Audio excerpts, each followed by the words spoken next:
Hi guys, welcome back to my channel Saritha kitchen. So ఈ రోజు వచ్చేసి నేను పచ్చి బఠానీలతో మసాలా సాంబార్ ఎలా ప్రిపేర్ చేసుకోవాలో చూపిస్తాను గాయ్స్. సో స్టవ్ ఆన్ చేసుకొని ఇలా గిన్నె పెట్టుకొని వాటర్ తీసుకొని సో వాటర్ కోసేపు మరిగిన తర్వాత సో పచ్చి బఠానీలు అయితే 1 కప్ తీసుకుంటున్నా. సో చూడండి ఇలా ఒక 2 మినిట్స్ ఉడికిన తర్వాత సో ఇప్పుడు నేను 1 కప్ ఆలూని అయితే తీసుకుంటున్నా. సో ఆలూని వేసేసి ఇప్పుడు నెక్స్ట్ 1 కప్ వంకాయలను కూడా తీసుకుంటున్నా. వంకాయని కూడా వేసేసి కొంచెంసేపు సాల్ట్ వేసేసి కొంచెంసేపు ఒక 5 మినిట్స్ అయితే ఉడికించుకోవాలి. సో చూడండి ఇలా ఉడికిన తర్వాత సో మనము మసాలాను అయితే ప్రిపేర్ చేసుకున్నాం గాయ్స్. సో ఇలా ఉడికిన తర్వాత సో పక్కకు పెట్టేసి మనము ఇప్పుడు మసాలా ప్రిపేర్ చేసుకోవడానికి ప్యాన్ పెట్టుకొని టమోటో, చెక్క, లవంగి, కొబ్బరి, ఆనియన్ అండ్ వెల్లుల్లి వేసుకునేసి బాగా వేయించుకోవాలి.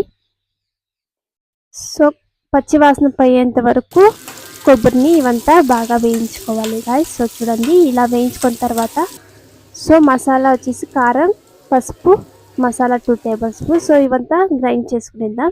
సో చూడండి ఇలా గ్రైండ్ చేసుకున్నాం కదా, ఇప్పుడు కాయల్లోకి వేసేసి సో మీకు ఎంత కావాలో అంత వాటర్ తీసుకొని మీ క్వాంటిటీ బట్టి ఇలా వాటర్ తీసుకునేసి ఒక 5 మినిట్స్ అయితే ఉడికించుకోవాలి మసాలా వేసుకుని. సో చూడండి ఇలా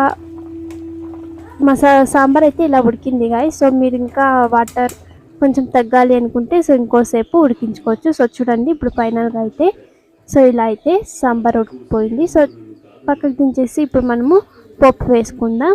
పోపు వేసుకోవడానికి ఆవాలు వేసిన తర్వాత ఆనియన్స్ అండ్ కరివేపాకు వేసేసి బాగా గోల్డెన్ కలర్ వచ్చేంత వరకు ఆనియన్స్ని వేయించుకోవాలి.